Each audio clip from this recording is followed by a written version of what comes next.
Hello, book lovers. Welcome to another edition of our book discussion with Marisa Serafini and myself, Phil Svitek. Today, we are talking about Near to the Wild Heart by Clarice Lispector, a very famous novelist, which we will give you the backstory on her.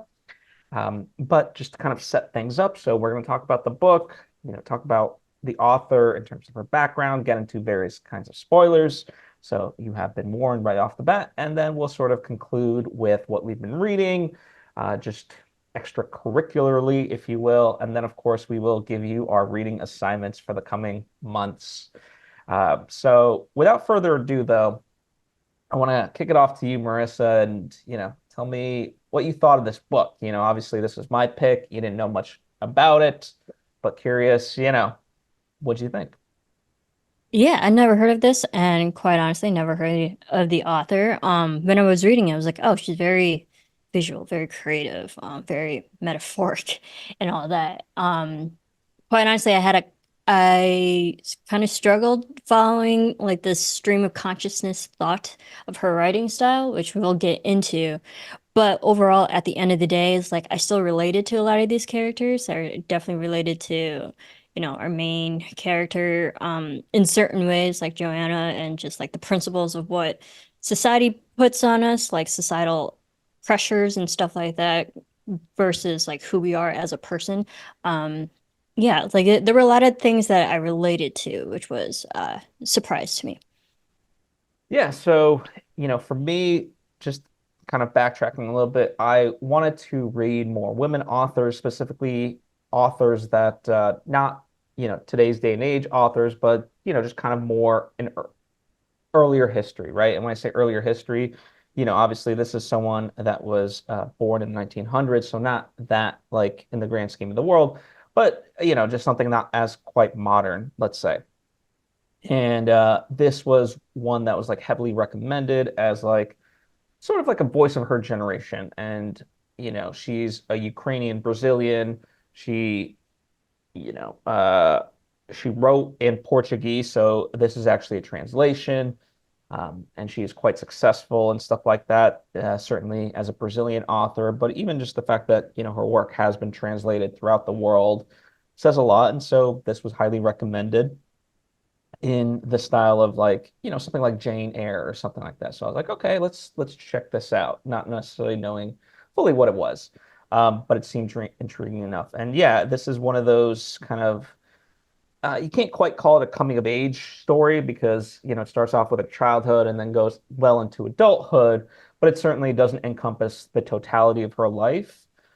And but it is that search for meaning for sure, and it's done, even though it's not necessarily first person, you're very much kind of in the headspace of the main character, Joanna, throughout the whole book. And you kind of get glimpses into other people's thoughts and feelings as well, but it's primarily from Joanna's perspective. And yeah, it's a relatively, it's a thin book, so it's a relatively short read, but as you made mention, it is a very stream of consciousness book. And that's, I think, that part of the disconnect is that, a lot of stream of consciousness books tend to be first person. This one wasn't, and whatnot. And I think it's always one of the fascinating things that you try to reflect upon. Obviously, this is translated, so it's like, how well does it work in its original Portuguese to, you try to obviously mimic to what it is in English. And I think it kept as much of a style as it could. But I'm sure parts of it might have been lost during translation. But it is that sort of very philosophical type book at the end of the day, for sure. Not necessarily A to B to C and so on plot.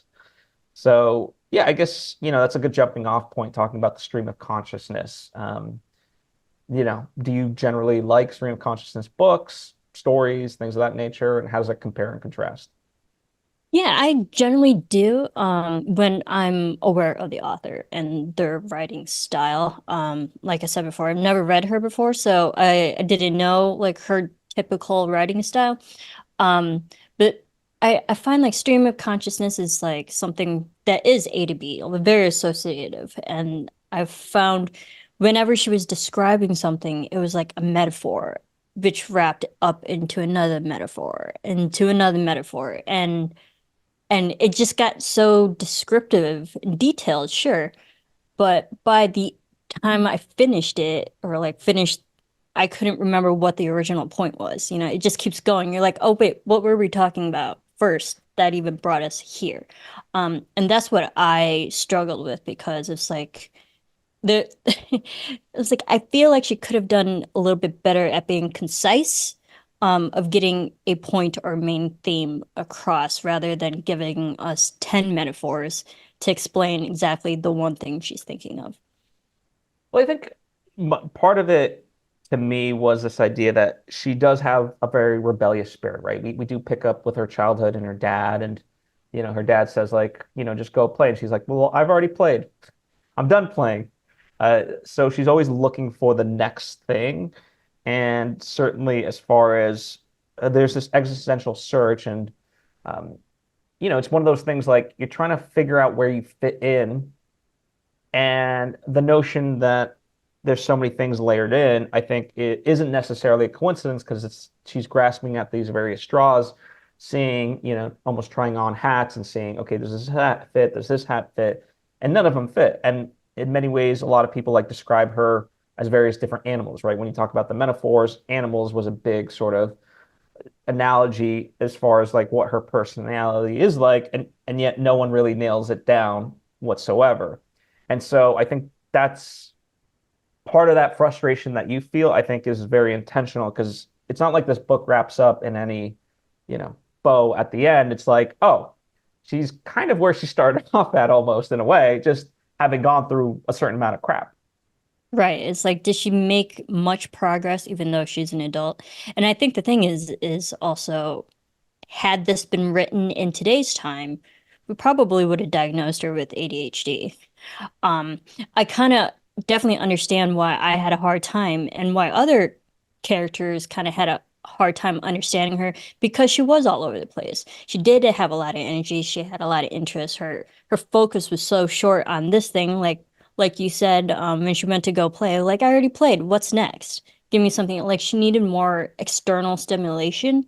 And when she was doing that, all the descriptive things were the things that she was seeing and like how she understood and processed the world. So I definitely like in the ADHD neurodivergent stream of conscious, I on some level do understand, but that's her personality, and I just had a hard time like getting into it, first of all. Yeah. Yeah, and I think it's somewhat of an acquired taste, but I also, one of the interesting parts is also trying to fit myself into the context of when the book was written because, I have to imagine based on certainly the praise that people heap onto this, that this was a pretty revelatory novel, right? In terms of tackling what it was trying to tackle. And, I could see a lot of people seeing themselves almost in the main character of Joanna, right? And so sometimes I think certain things after a certain point we take for granted. Like you could take, let's say, like the Matrix, right? And its effects of like bullet time and this and that. And, everyone then starts copying it. And so if in hindsight you go back to seeing the Matrix, it's like, oh, this isn't that cool. Well, yeah, because there's been other stuff that's Right. diverged off of Inspired it. it. Yeah. But I could see this at the time certainly being like this aha book of like, as you're describing, whether it's ADHD or whatever else, a lot of people, men and women, certainly I think more women could like see themselves within this character, and feel Absolutely. validated. Yeah. Yeah, and I totally understand why people say it was revelatory, especially at that time, because the age she was. She was still young when she actually wrote this as an author, and we'll get into that. So to have like something so descriptive and so like poetic in its own way, I feel like that's rare to find with young authors, especially as a debut novel. That like she was so already advanced in the writing style that it kind of blew people's minds for being such a young writer. Yeah. I mean, she was 23 when she wrote it. As you said, she wrote this as her debut novel. The title comes from a James Joyce quote, "Near to the wild heart," part of that quote. And yeah, I mean, it describes quite a life lived, and in many ways kind of kicks off this aspect of a modern woman, right? I mean, she has a husband, but then she's dissatisfied with her husband, and she's like, in essence, if you want to boil it down to one particular thing, it's like I kind of want a life of my own that isn't necessarily just tied to a man or anything in particular, right? And so again, that concept is still, I mean, help. There's a lot of people still today trying to grapple with that concept of like, no, a woman's place is still in the kitchen. It's like, no, Right. it's not, you know, so you can only imagine what it was back then, um, Right. when it first came out. I feel like those societal norms are still there. You know, it is a generational thing. It's passed on, and it's a cultural thing too. I find it more prevalent in the Midwest. Not to say that East Coast and West Coast don't, but that is something that you've in the Midwest. It's just like so marry early, have a career early, have kids early, buy a house early, like all before you're 25. You know, we're still developing at that point. So I definitely understand if this character married young before she understood who she was as a person, before she got to see the world and interact with other people. So, and with her energetic, curious personality, I feel like, well, I already committed myself to something so early in life, I kind of don't want anymore. And I feel like us as, you know, humans, we have the prerogative to make decisions and change what we don't like and like change our future if we don't like our present. Yeah, and I think there's that aspect to, you know, any one of our lives of society dictates like, well, go off and be successful, right? And there's these pre-described and ascribed versions of what that means. And then as you start going through it, you're like, well, actually, that's not my version of success. You just decided like that's what I should be doing. And, you know, that to me is like what this book in many ways is about, right? Um, you know, this existential dread, freedom versus conformity, solitude versus alienation, you know, love and relationships, gender roles, childhood innocence, and um, you know, there's this the idea that at the end of the day, like death is not the final thing, you know, like death and life are certainly two of the um, dichotomies they're very much explored, and not once does she look at death as the opposite of life, and which is very interesting.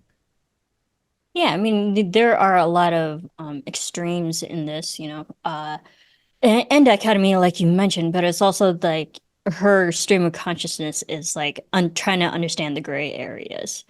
Um, and then I feel also like because even as a young child, she was still being like conditioned by her parents, by the external people to act older, to do this, to do that. So in a way, she was kind of forced to age up earlier than she probably should have. And I think that's why she was getting all confused because she's still a child, but she's still learning adult themes.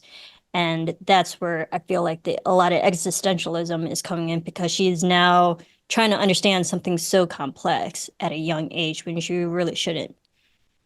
Yeah, and certainly too, just that aspect that no one really has time for her, right? So that aspect of even if she wanted to be a child, she has to do it independently of Mhm. essentially everyone else, right? And that's why I think with her father and you know her teachers, her aunt, like those are you can maybe call them her role models, but like they're the people in her life, and so a lot of time, certainly her dad kept like pushing her away, of like just go do anything but annoy me, essentially, which is Right. very relatable. Oh yeah. And I feel like um especially when someone who has a lot of energy like her that unfortunately she was one of those children that probably needed more attention that her parents her father was giving her. She needed people to actually help nurture her. And the fact that she was kind of by herself and self-taught mostly growing up, that's why she's still questioning everything because who knows if she's right or wrong. She's the one who's learning it at the end of the day. Yeah, absolutely. Let's shift kind of Ottavio takes a big part of it, right? He's the love story of all of this. So I just wanted to kind of get from your perspective, yeah, just thoughts on him, both independently and then also obviously in relation to Joanna. Right. I definitely understood Attavio, however we're pronouncing his name. I felt for him, honestly, because it's not just with women, it's also with men too. They struggle with their emotions. They're still developing too. And at the end of the day, they're human. So like when he kind of got in the same position where like, oh, I'm trying to strive for happiness and contentment right now. I'm not getting it with my current partner. I'm finding it in someone else. Therefore, my interest and attention is going to someone else instead of the one who's like legally he should be focusing on. And I feel like that's what happens to a lot of people, when you lose interest in one person and you start gaining interest in another, that's, when relationships start to fail. Um, I understood that. I couldn't hate him for it because he was just someone who wanted contentment in his life.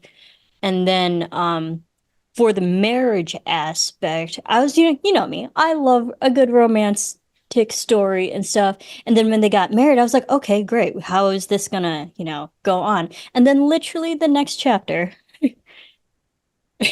Joanna was like, I'm already over him. I'm like, what happened? Only one page happened. And then you're like, okay, so we already know from the get-go this relationship is doomed. So like as much as I was rooting for them, we kind of knew that it wasn't gonna have a happy ending.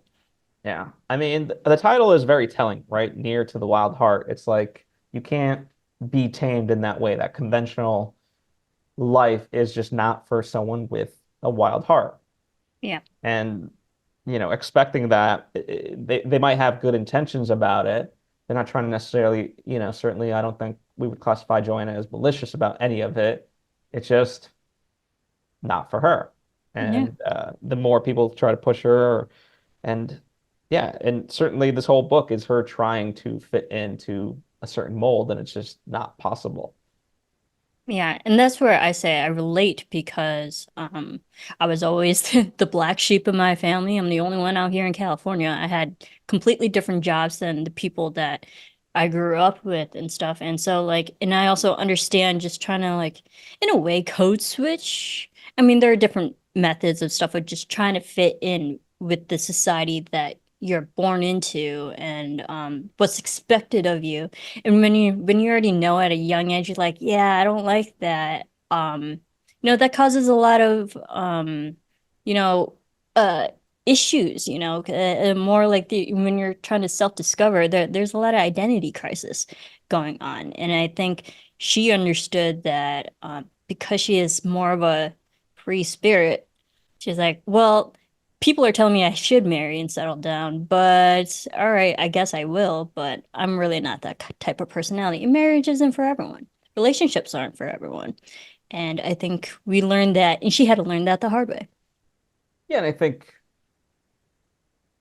part of what is being explored is that aspect that it's almost like a on or off switch. Everything's either 100% or it's zero. It's so binary and no in between. It's like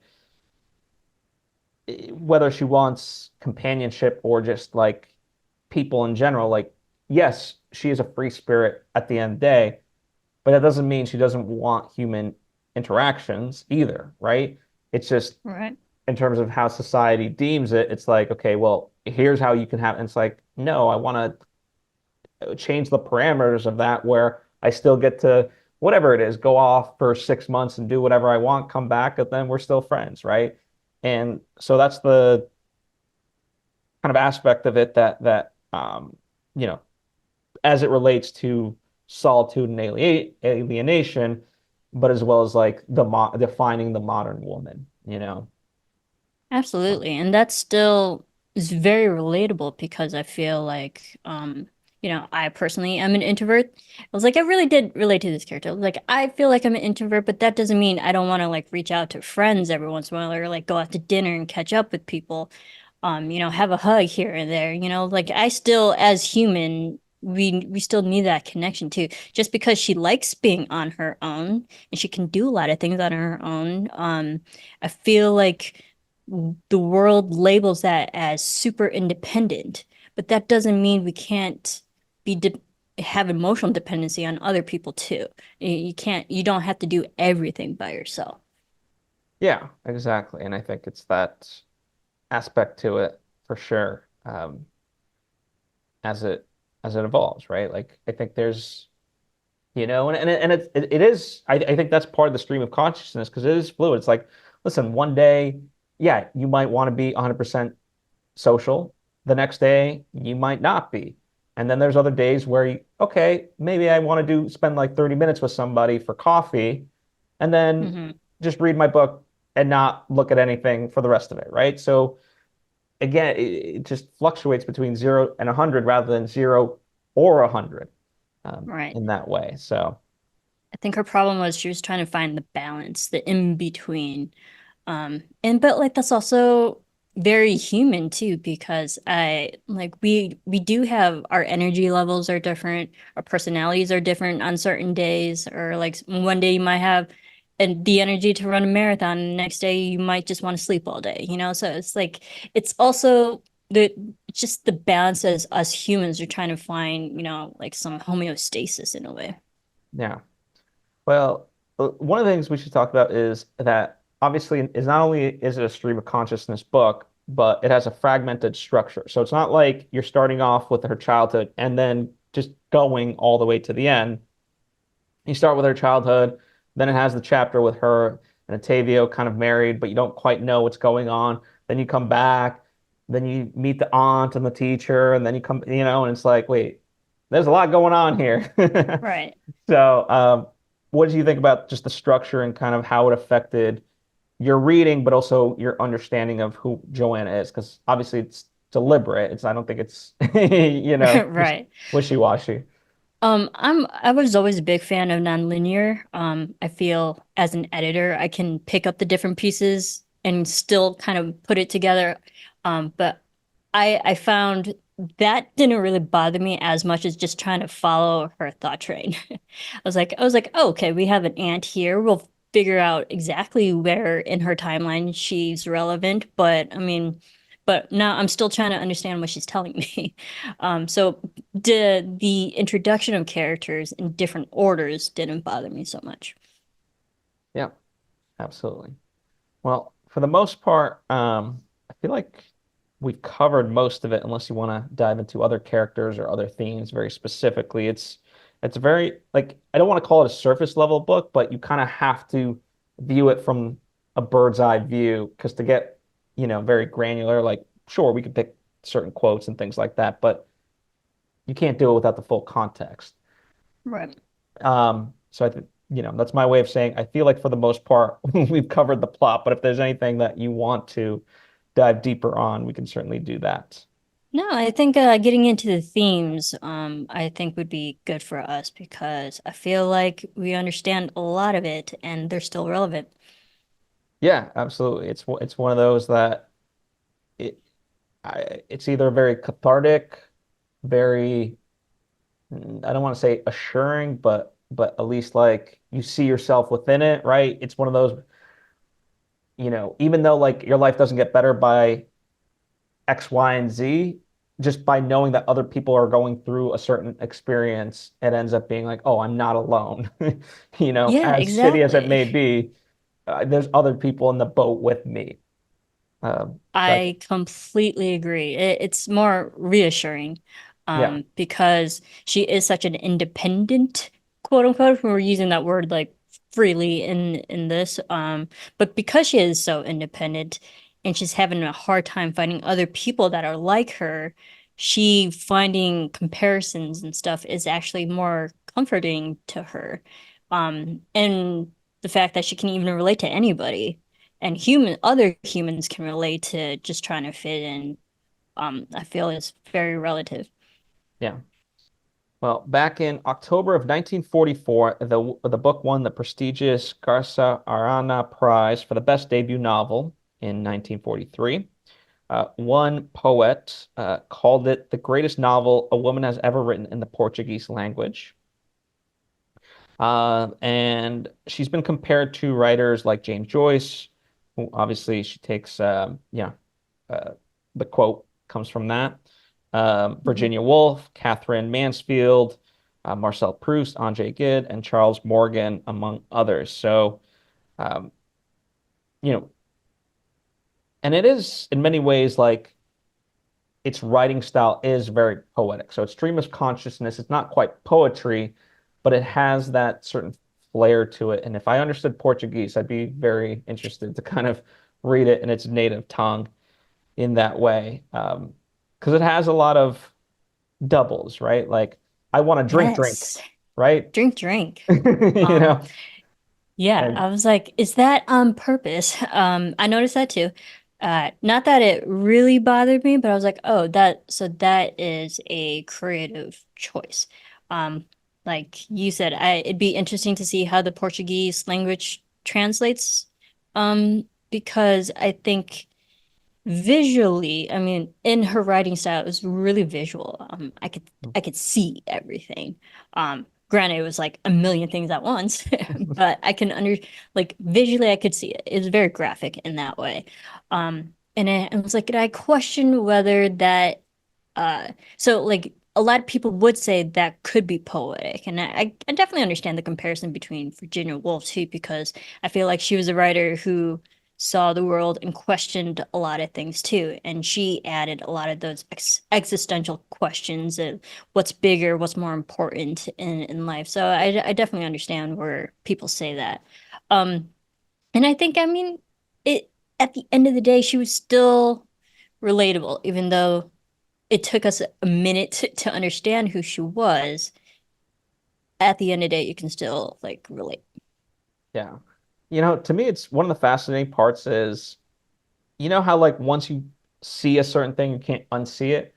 So Yeah. now that I know of Clarice Lispector, I see so many people reading a book of hers, or I see it at various bookshops, Hmm. all kinds of stuff. And like, she's very revered, So it's always interesting when you have like such a blind spot, and then once you're attuned to it, all of a sudden, like it's just everywhere, and you're like, oh wow, I've just been blind this whole time. It's not like there was a world shift where all of a sudden people are like, oh, you know what? Let's all read Clarice Lispector, you know? Right. I love when that happens. It's like when you finally introduce yourself to something so new and then it just like psychologically gets ingrained, you just see it everywhere. And I feel like we do that with a lot of our authors too, because we've covered a lot of books and like for example, the Ocean Vuong's book. And you're like, oh, you saw so many other people who were also reading it at the same time. And it's like, oh yeah, this is out there. Other people know of it. Just because you haven't doesn't mean other people haven't been introduced to it. And I like that. I like that. That's the fun part of just, you know, discovering new people, new writing. Just as humans, we're learning everything. Yeah, yeah, for sure. And the interesting part with books is that it's not like the movies, right? Like obviously there's whatever reviewers and, like the New York Times best-selling list and stuff like that. But there's not like a full like train that drives it. Whereas like at least with movies, certainly in the past, it's like you knew what you were seeing, you knew what the culture was kind of talking about and stuff like that. I love the organic nature of it in a sense. So, yeah. Yeah. All right. Well, wanna discuss what we've been reading on the side? Yeah. I currently started the Lonely Hearts Book Club. I just literally started it last night. Really good. I'm enjoying it. And then of course, I don't know. I'm kind of on this like theme of just books and like book lovers who love books, you know? So, and then also The Lost Bookshop, that's next on my list. Right on. Well, I finally finished Dune, the Frank Herbert novel. Um, Nice. certainly way better than the movies, in my opinion. Like way better. I don't think I didn't like the movies, if I'm being honest. So yeah, I appreciated it. I think it's not my necessarily favorite sci-fi, but I'm glad that like I finally like finished this monumental piece of work that everyone so cherishes, right? Even if I didn't Right. necessarily enjoy it. Right. That's Yeah. a massive world you committed yourself to. So kudos to you. I still haven't done it. Yeah, I mean the text is pretty big and it's not like it's a lot of long chapters is what it is. Mm. And so like it's kind of weird, like not within each chapter, not necessarily too much happens. Um, it's almost like a lot happens in between the chapters. And the chapters end up being like a recap of all the things you didn't necessarily see. And I understand that people will take their shots. It's not like nothing ha obviously like it's almost whatever, like 800 pages or so of stuff happening for sure. But it is interesting to me the length of some of these chapters where it's just like, like it would be a chapter of you and me talking of the politics of things. So it's Mm. fascinating in that way. So I did that, and now I'm on to Paulo Coelho's. You guys may have Oh his yeah. most famous book is the The Alchemist. Alchemist. Then you have the Pilgrimage, but his lesser known book is called Britta. So I've just started this book about Britta, who is a young Irish girl that wants to learn magic. That is the Nice. premise. So so far interesting. It's very on par with uh, you know, those books for sure. So, yeah. uh, Awesome. Want to introduce us to what we're reading in November? All right, Phil. Don't hate me, but I think this is actually going to be fun. And it's we're kind of putting a timestamp on cultural right now, but as a young woman, and this is totally my generation, like I do have to preface this. I was a fan when it first came out. I was the young teenager, 16-year-old, obsessed with it. We're gonna read Wicked. The book, the actual book, because the movie is coming out finally. But first well known for the Broadway production, then it was put into a book, and now we finally have the movie. So it's nice to have like a lot of different comparisons, and it's based on a world that's already been established. It's more of the prequel of a famous world that everyone pretty much knows. So, but admittedly, I've seen the Broadway performance so many times. I've sung the soundtrack so many times. I'm very well of the story, but I've actually never read the book. And you know me, I love reading, so I was like, let's go. All So that's right. gonna be our November book. I can't wait to be Wicked out. Yeah. And we'll have a deeper appreciation Yep. for the movie. And we'll be all set when it comes out. Yes. Yes. Admittedly, obviously it's not a world that I know too well, but I do know obviously the Wizard of Oz, and I thought the Oz the Great and Powerful, whatever it's called, I thought that was cute too. So yeah, I'm down for Wicked in general. Yeah. So looking forward to it. Then in December we will have Hollow Kingdom by Kira Jane Buxton. January TBD, right? Is that what we got so Yes, far? still TBD. All right. And then in February of 2025, we can't believe it's 2025. We're already talking Uh, about insane. Howl's Moving Castle by Diana Wynne Jones. That's another thing. So Hayao Miyazaki made the movie version of it. We will read the novel version of it. So that's at least our immediate reading list. But as always, keep reading, keep sending your suggestions. Let us know what you thought of Clarice Lispector's book, Near to the Wild Heart, or if you've read any of her other novels. Just basically talk books with us, whatever it is. We like to hear it, we like to discuss. So, in the meantime, where can people keep up with you? Everyone can follow me at Serafini TV. And I'm at Phil Svitek, and we thank you, dear readers.